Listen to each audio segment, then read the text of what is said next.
Hello everyone and welcome to my first poetry analysis on PowerPoint for you all to listen to. Hopefully, fingers crossed, this goes okay. You might guess from the picture on the front that it has something to do with nature, but you might not have guessed that, but never mind. Okay, so what we're going to do then is we're going to, I'm going to take you through a poem.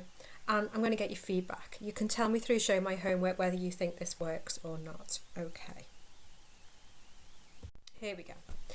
So far you have done love poetry in the anthology.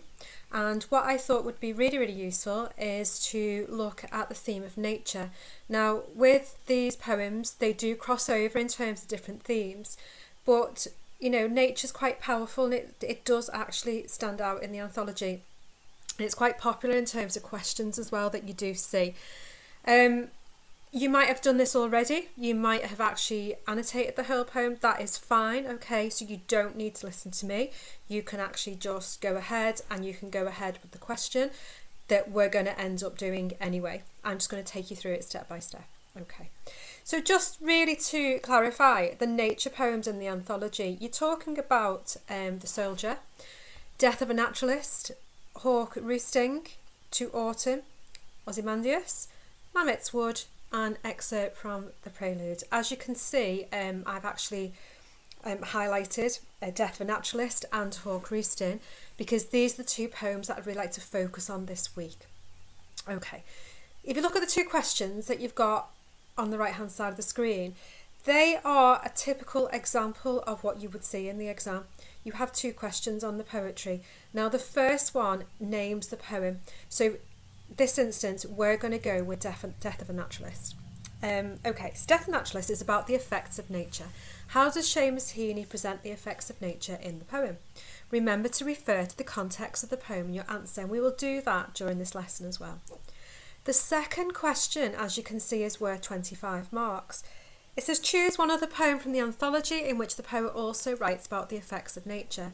Compare the way the poet presents the effects of nature in your chosen poem with the way that Seamus Heaney presents the effects of nature in Death of a Naturalist. Okay, so what we're going to do, everyone, is we're going to look at Death of a Naturalist, and then I'm probably going to do Hawk Roosting next, and then by the end of the week I should be able to take you through a comparison with those two poems, but you can choose any other poem that you want to compare with Death of a Naturalist.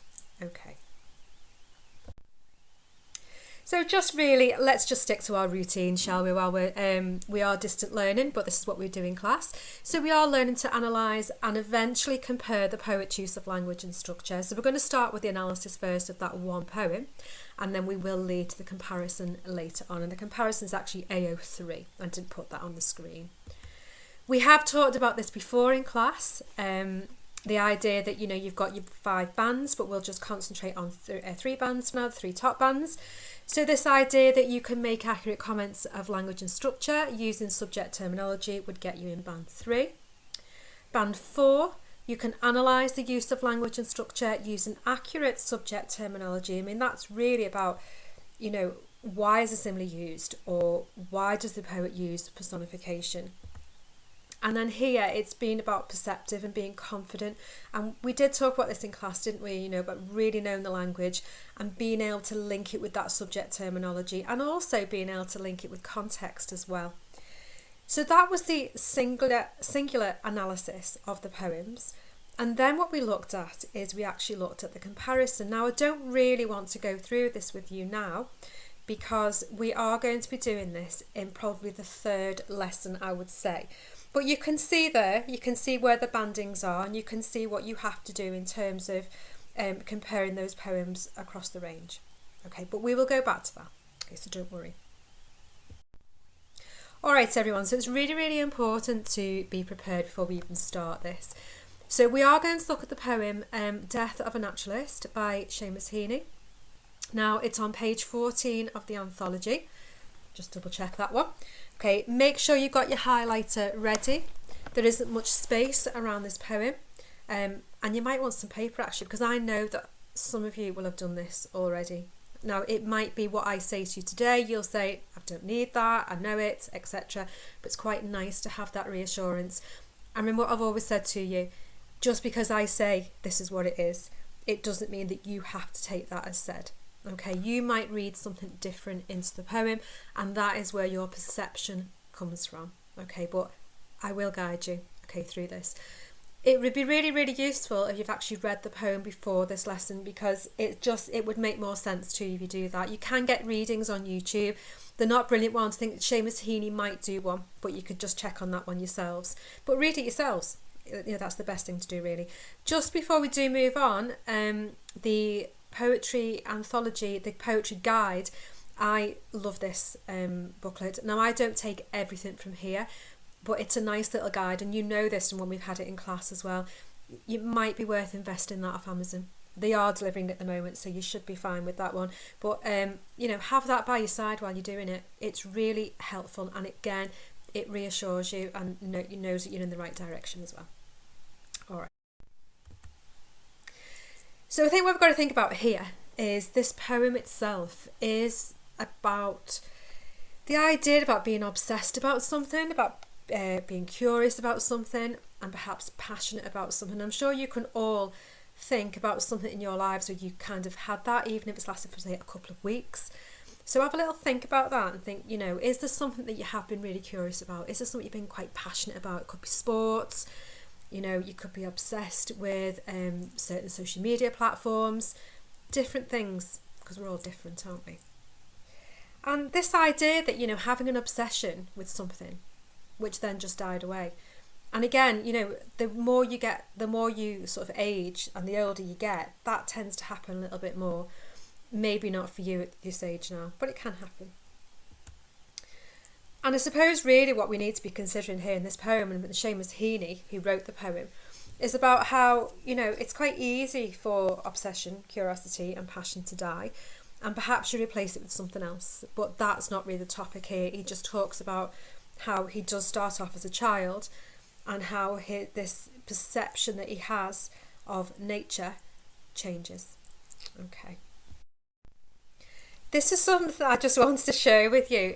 He does, for those of you who haven't read the poem yet, it's quite a strange topic, isn't it, to talk about frog spawn. Now, I don't know whether you, as younger children, you might do it now, you don't tend to see frog spawn an awful lot now in ponds and things like that. But when I was younger, it was so exciting. When springtime came, we used to go down I used to live by the Clink in Widnes, and we used to go down there and we used to collect the frog spawn, and we'd come back and we'd put it in a washing up bowl and we'd put it behind the shed, and we'd watch every day. This became an obsession. And this idea that you can see how it starts off, little specks, little blobby specks, and then eventually they turn into tadpoles, and then there they are, those beautiful creatures, frogs. So it did become quite an obsession. It was quite upsetting if you did kind of lose half of them, because of course, you know, other creatures would come in and attack them, and so you had to really look after this frog spawn. But again, you know, that's something that I can relate to, because I know what Seamus Heaney is talking about here, because this was something that I did as a child as well, and it wasn't that long ago, before you all start thinking. Okay, right, so I think in terms of, you can pause this PowerPoint slide and, you know, take a minute to absorb the information. What I should have done here was put this animation, so just so you could find the words first. But I want you to kind of know what these words mean. I know we do this in class, but I want you to find the words. I then want you to kind of annotate it on your poem. So again, just take time to pause here. If you really need to go through your poem, first of all, I would recommend that. Go through and actually annotate these words so you know exactly what the poet is talking about when we read these words in the poem. So you've got the idea of a naturalist, so an expert in nature and the natural world. You know, plants, animals, etc. They study the natural world. Tends to be an adult job, which is quite interesting, because this poem is actually written from the viewpoint of a child. A flax dam, so is a kind of area where bundles of flax, you can see it in the picture on the right hand side at the bottom. It's a plant, and it goes quite soft in the water, and eventually it's actually used for making linen. Not that that's got any relevance to the poem that we're doing. It kind of just gives you that visual image in your head. And the idea of festered, which I think a lot of you probably know what that means, decayed, rotted. Townland, this is set in Ireland, because Seamus Heaney is Irish, and I will talk to you about him in a minute. But it's a small territorial division of land in Ireland. It's a town. Okay, that's all you need to know. Sods, clumps of earth or mud, and you've got gauze, which is a thick, transparent fabric. It's actually quite. It says thick and transparent, but it's quite flimsy, and it's quite. You can actually see through gauze. So I suppose in a way it says thick, transparent, but it's flimsy really. Okay, have a look, and if you're not too sure what I mean there, have a look and see any pictures of that. Rank is foul smelling. Bass is deep in pitch, usually refers to a voice. And vengeance is revenge. Okay, and I'm sure you know what some of those words meant anyway. But again, pause for thought if you need more time on this. All right then, so context is actually makes up a third of your exam mark. So it's really important that you understand where the poet's coming from. Now, it's easy with someone like Wilfred Owen, because we know why he wrote his poetry. We know that it was protest, against World War One and the conditions that the soldiers were suffering. Seamus Heaney is a bit different. The idea that he was more of a contemporary poet, though he's not with us anymore. But it's really, really important here that you don't just give us the facts about the poet. And again, I don't mean to sound patronising, because I know a lot of you know this anyway. But the idea is that you take the inspiration that he had and his life and how he reflected that in his poetry. So I'll just tell you a little bit about him and his life. So, he was quite a famous poet. I never really used to like him very much. But then the more poems that I read of Seamus Heaney, more to do with, I had to, because it was to do with school as well, which that sounds awful saying that. But I got more and more interested in him, and I just think he's so good at what he did. He's so descriptive in his language, really, really very good, and very good to read and to listen to as well. If you ever get a reading from him, he's got a lovely Irish accent. Okay, so he was an Irish poet, playwright, translator and lecturer. His poetry often describes intimate and descriptive memories from his rural upbringing in Northern Ireland. So, like I said before, his language is very descriptive, and he brings it almost to life when you read his poetry. So again, you will find this out when we actually look at the poem today. And he's one of Ireland's most famous poets, and he was awarded the Nobel Prize for Literature in 1995 for works of lyrical beauty and ethical depth. And again, that probably is quite relevant, because this poem has got such depth to it, and we'll try and do what we can today, and we'll try and get out of it what we can today as well. And his work does, the works that he did, they did tend to deal with politics, nature and loss, and the idea that we're going to be looking today at nature, I suppose in a way you could actually say that it's also to do with loss as well, loss of himself, loss of his obsession with nature. But you decide yourself when you read this poem. And then one thing I just wanted to mention too, which I think really did have an effect on him and his poetry, is that he lost his brother in a road accident when Heaney was a teenager. He was at boarding school at the time. And he actually wrote a poem called Midterm Break. If you ever read it, just be prepared. It's quite a hard-hitting poem, and it's very distressing to read. You really do get his emotions as a teenager about having to deal with the death of his brother. Okay, right everyone, so let's move on, because we do want to start looking at the poem in a minute. All right.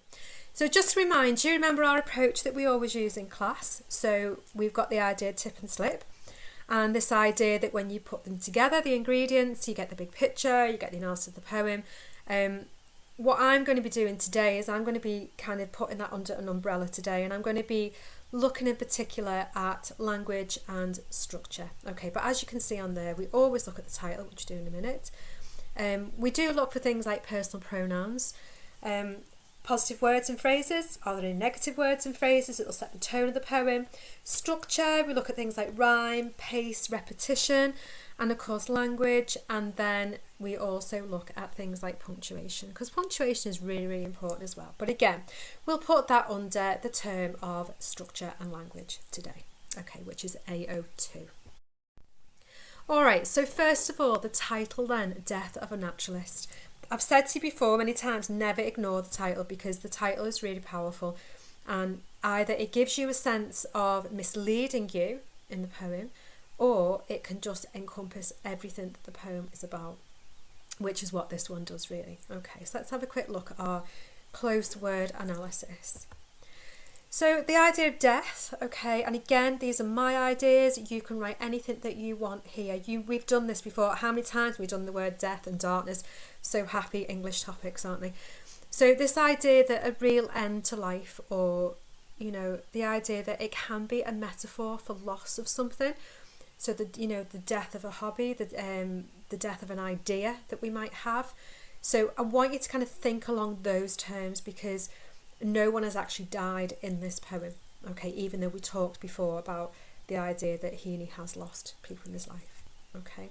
A naturalist is someone, I said before, who studies plants and animals, and it tends to be associated with adults. You know, adults tend to go to university and they you know, they study this topic, and they become naturalists, and that's what they do.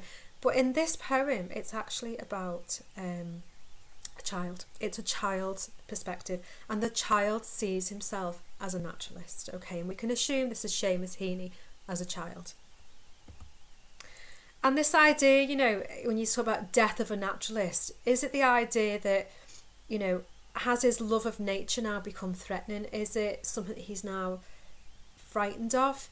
You know, what is it that suddenly this, you would assume, if he's calling himself a naturalist, it's not his job, he's calling himself naturalist, that he's got such a devout love of nature, that all of a sudden there's a death to it. It doesn't happen anymore. So, you know, what has happened to make him change that perspective? Okay, so let's just go through and let's have a look at it. Okay, so I did say before I've read the poem. Now again, you can move on from this if you want to, but what I'm going to do is I am going to read through the poem. Now if you want to put me on pause, I don't mind. I wouldn't be offended. I'm never going to know.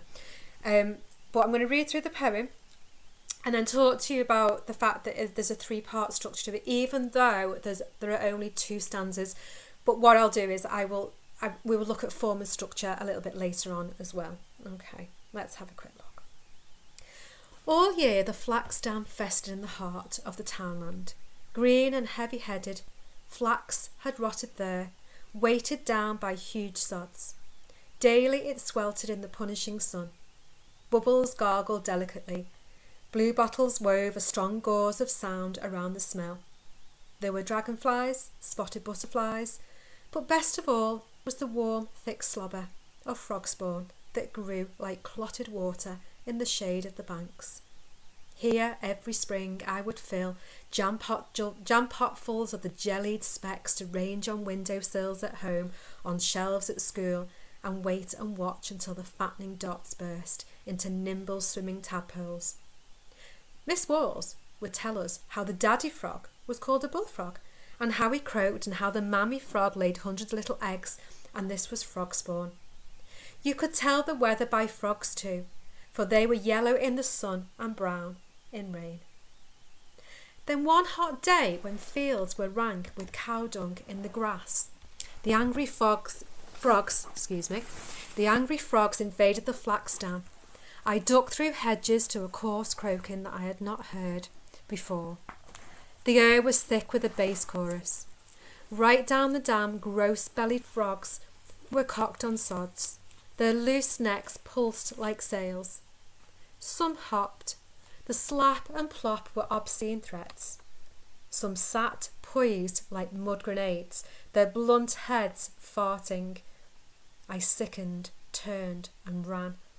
The great slime kings were gathered there for vengeance, and I knew that if I dipped my hand, the spawn would clutch it. Okay, right. Okay, everyone. So, as you can see, there is actually, well, you might have realised this before, but there is this 3-part structure. It kind of goes from the beginning as the narrator is a boy and remembers collecting frog spawn. Okay. he's very enthusiastic about nature, and we'll look close at the language to see where that enthusiasm comes through. And but as you get to the second stanza in particular, his perception of nature has shifted. Now this is to do with the transition from the frogs born all the way up to how, you know, they become adults, frogs. Okay, but we'll take that through one step at a time. Off we go.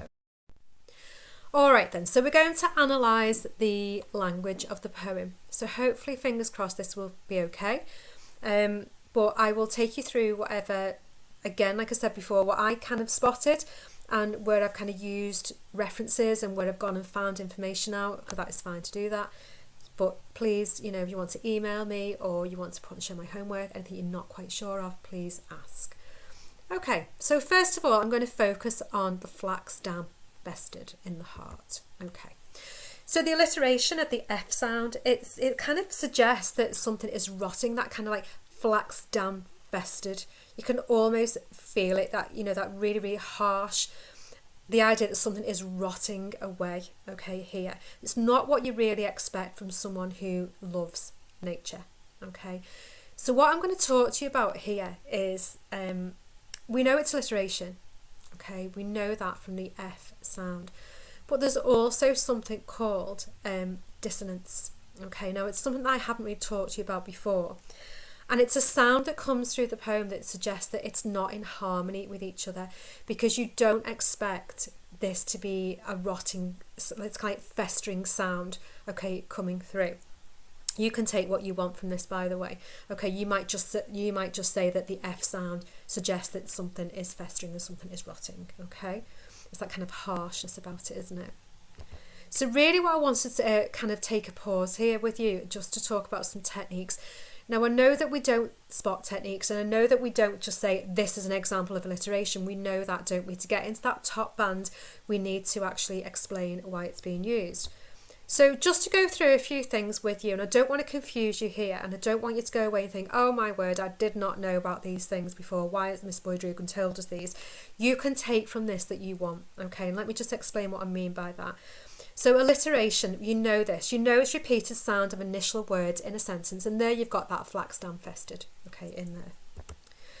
Okay, we've also got something called assonance. Now, I know I've spoken to a couple of you in the class about assonance when you were doing your own independent analysis. This idea that it's a repetition of a vowel rhyming sound within words. So look at this example. The moon rose over an open field. So the O sound comes throughout and it rhymes with each other throughout the actual sentence. Okay. Consonance is the repetition of consonants in a sentence. So for instance, grassy summer days, you can hear the S sound coming through there. And of course, you're probably all thinking now, what is that technique that Miss always says that, you know, alliteration beginning with an S? Well, of course, we know it's sibilance, don't we? But it has to be at the beginning of the word, okay? Because sibilance is a form of alliteration. Okay, and lastly, the opposite of these are dissonance. So you've got this idea that when sounds are quite harsh, which again, you can say that's alliteration, that is fine to say that, but it kind of causes this tension, and it kind of causes disharmony. So when you listen to music, you have consonance and dissonance. So consonance is that the idea that, you know, it's smooth sounding, it's harmonious. And you've got the idea of dissonance, which is the opposite of that, disharmony.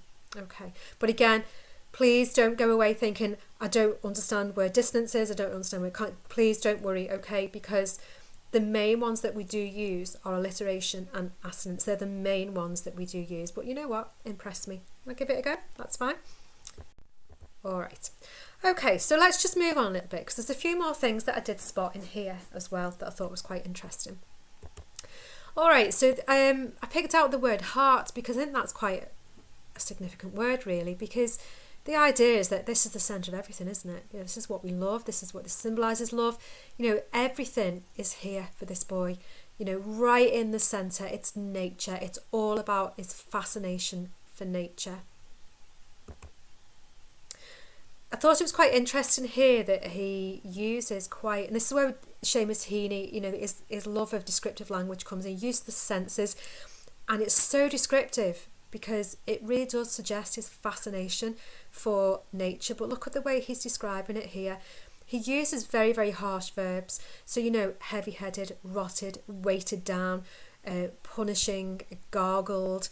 You know, we do know it's personification, you know, it makes it seem alive, doesn't it? But also as well, I think he kind of understands that this idea that nature's very controlling as well. Okay. The idea as well that, you know, he talks about the punishing sun, and now, you know, Ireland's got a very different, Ireland's got a very similar climate to here.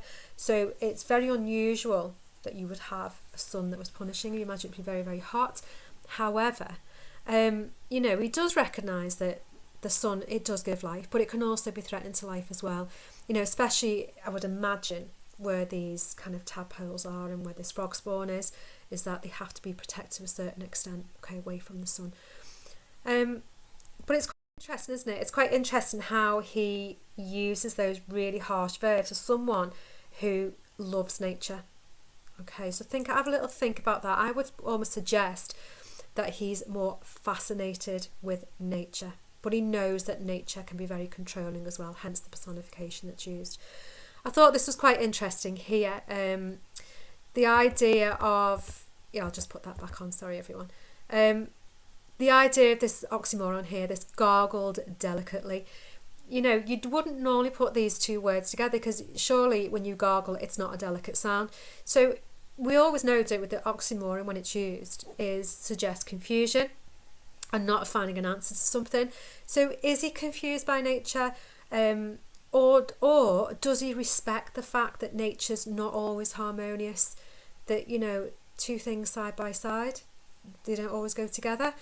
And this idea of this strong gauze as well. You know, I said that to you about this idea that, you know, it's quite a soft fabric, but he's put them together because it's the idea that, you know, the blue bottles are strong, even though they look delicate, they're very, very strong.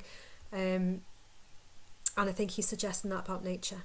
Fragile, perhaps, but also strong in respects. Okay, let's just go back onto here. So you've also got the idea of sibilance. So this idea, the strong gauze of sound around the smell of the blue bottles. You know, it's the delicate gauze, but it's also, it's a really nice, soothing sound, isn't it? You know, that kind of like strong sound. It's lovely. It rolls off the tongue, doesn't it? However, it's made by blue bottles, and you know, don't we always associate blue bottles being quite dirty? The idea that buzzing sound is not really a nice sound. I've got to admit that, you know, you hear a blue bottle buzzing around you. But it's quite strange here how he kind of uses that as this is nature. Everything is part of nature, and we should respect that, really. What I did notice as well in this poem is that it's very heavily punctuated, which makes it seem like a fact file. So the idea that you've got, let's just have a quick look. Flax had rotted there, weighted down by huge sods. Daily it sweltered in the punishing sun. It kind of slows the pace down a little bit, doesn't it? Almost absorbing what is happening in the scene, and it kind of reflects what he's doing as well and how he's watching what's going on. And the fact that he is a naturalist, or sees himself as kind of scientist, if you like, it's quite factual in that. It sounds factual, however, the descriptive language shows the boy's fascination with nature. Okay, so moving on then, you know, he talks about dragonflies and spotted butterflies, and I would suggest here that as soon as you see those, they are a symbol of beauty and a symbol of how nature can be beautiful. So he kind of shifts it a little bit here, doesn't he? And he almost here goes back to, it's almost like childhood language. And I'll just show you what I mean by that. Look at where I've actually highlighted, but best of all, and the singular pronoun of I as well. It's the idea that he has gone back into his childhood self and using that kind of phrase, but best of all, okay, he's really, really excited about it. And, you know, it's I did this, because that's what children do. It's all about their own memories, you know, it's about what they do. So, you know, it's quite interesting to see that, really. I don't know what happened to my PowerPoint then. Also as well, that sense of fascination for him when that simile that's used when he talks about the frog spawn, and I showed you that picture before of frog spawn, and that's exactly what it looks like, isn't it? It grew like clotted water. You know, he's fascinated with this change, about how this frog spawn is developing every day in it. And the idea that he has got the, apologies there about the different colour, but you can just see where I've put jam potfuls of jellied. It's that kind of, he would fill them up so fast, and he's almost excited, and there's a jolly tone to it, the alliteration of the j sound there. So I would fill jam potfuls of the jellied specks. So he really, really kind of is very excited there, but on a simplistic level, because he is doing it from a child's perspective. The overuse of and as well, I think that happens quite a bit through this part of the poem. And again, you know, and this, and this, and this. When a child tells you a story and they're so excited, you can hear them saying this over and over again, because they can't articulate in the way that, say, teenagers can or adults can. But it does make it seem really childlike, really simple, and he's very excited as well about this. The idea of the enjambment here, so the fattening dots burst into nimble swimming tadpoles. You got that nice sound coming through as well. I suppose you could say it's consonant sound, couldn't you? So it's the enjambment reflects the transition of the tadpoles as well, how they shift from the dots into the swimming tadpoles as well. And that last one, sorry this is annoying you by the way, okay, must get this right for next time. The idea of the caesura here in the middle of the line, it shows a change of perspective here, because the whole thing is about him, and it's about what he felt and how excited he was, and then suddenly he changed perspective to almost give it authenticity, because Miss Walls would tell us how this, now the teacher is telling you how it should be. So he's really giving this kind of like realistic view now about tadpoles, almost giving us some facts about it as well, as we'll find out. Okay, so here he's talking about Miss Walls telling them here, but he is narrating it as though this is how he understood it. And you can imagine a primary school teacher kind of telling the children that this is how it happens, this is how nature evolves. So it's actually using here with the word daddy frog and mammy frog. He's actually using colloquial language here. This is an Irish child. They use daddy and mammy for mum and dad. But it could be any child. It could be any child whatsoever. You know, and notice the use of and again, and how he croaked, and how the mammy frog. You know, you can really see that excitement again, can't you, from what the teacher is telling them about it. Here, when he says, you could tell the weather by frogs too, he wants to share his interest with us. He's addressing the reader here. He really wants us to share what he loves here as well. He's so fascinated with it, isn't he? Again, you know, when he talks about, for they were yellow in the sun and brown in rain, that's childlike language, isn't it? It's very simplistic, descriptive words, so different from the descriptive language that was used in the first part of the poem. He's definitely gone into his childhood memories here and shown his excitement of what it was like, okay, to see these tadpoles. Okay, so the last stanza is quite interesting, because if you have a look at the way that it's indented. Now, when I saw this, I don't think I've seen any analysis on this. I could be wrong here. You might find something yourselves. But I would suggest that this is done because this suggests a new chapter or perspective. So, you know, kind of like then one hot day. So look here how it's shifted from being quite descriptive at the beginning, you know, to then go into this childhood memory about how amazed he was with everything. Then it's that real kind of volta in the poem, isn't it? How it changes perspective. Okay, so have a look at the negative language in this stanza.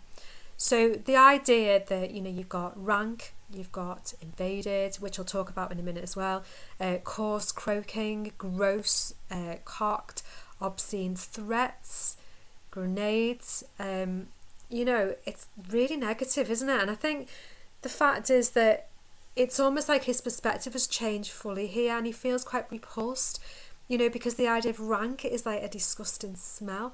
You know, coarse is something that's quite harsh. Is it gross? You know, that's a word that we all think something's disgusting.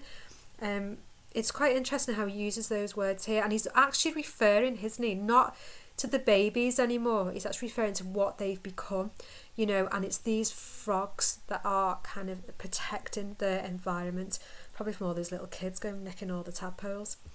Okay, so also as well, what I've kind of just made a little bit more, if you can just about see it on the screen, the word invaded, the word cocked, the word grenades, it's actually military language.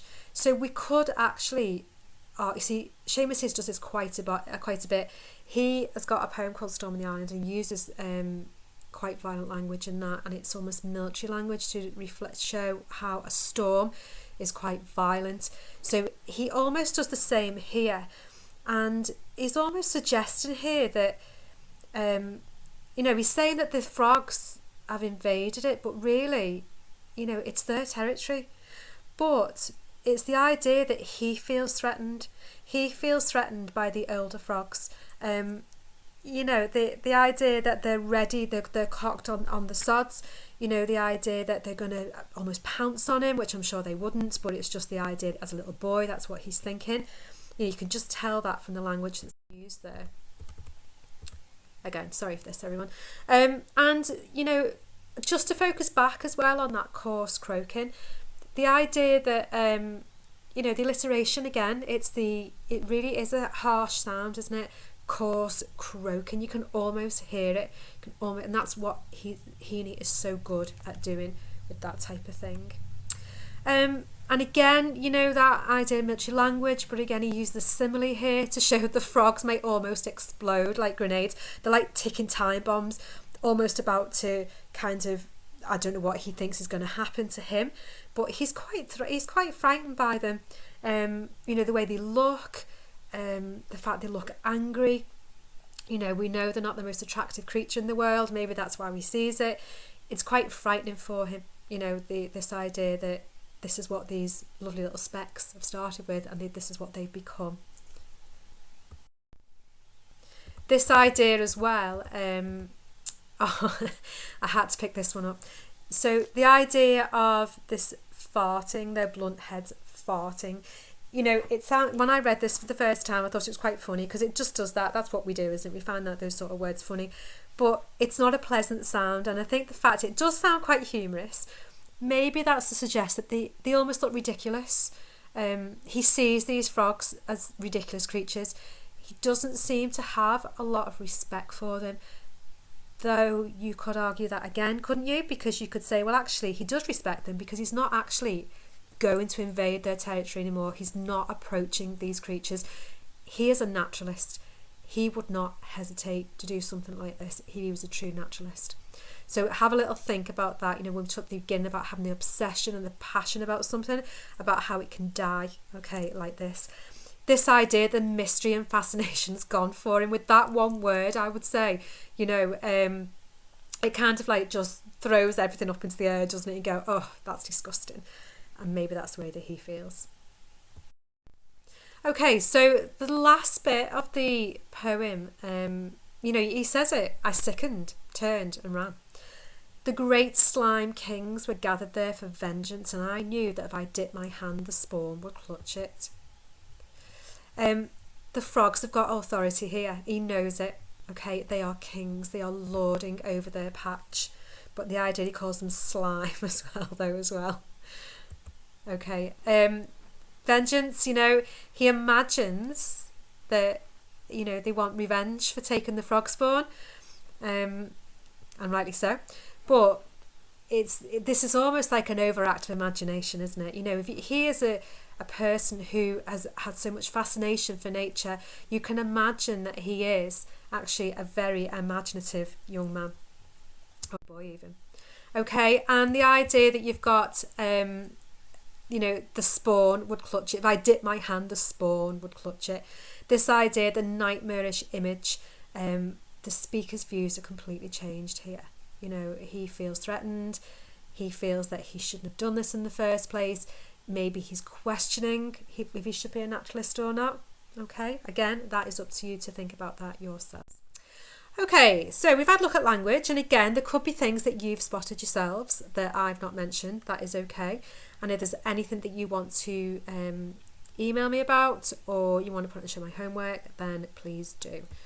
Okay, so let's look at form and structure then, because a lot of this, what it'll do is it will consolidate your understanding of what we've said about language so far. So it's first person narration. So it's a true reflection of childhood. It tells us exactly how he's feeling, about how his perspective changes. It's written in blank verse. Now, we haven't done an awful lot of this before. We talked about free verse, where it's almost conversational, where you have no rhyme scheme. Now, blank verse is actually iambic pentameter. So you know what that is. It's your 10 syllables per line. You might find the odd line doesn't do that, but that's okay. Generically speaking, it's iambic pentameter, but it's unrhymed. So blank verse is iambic pentameter but unrhymed. So what this does is this gives it the idea that we know that iambic pentameter is associated with sonnets, with love poetry. So is it suggesting, and again this is something that I've thought about here, is it suggesting that he's got a love or respect for nature? Which I think we can agree he has. You know, even if he's frightened by nature, he's still respecting nature here.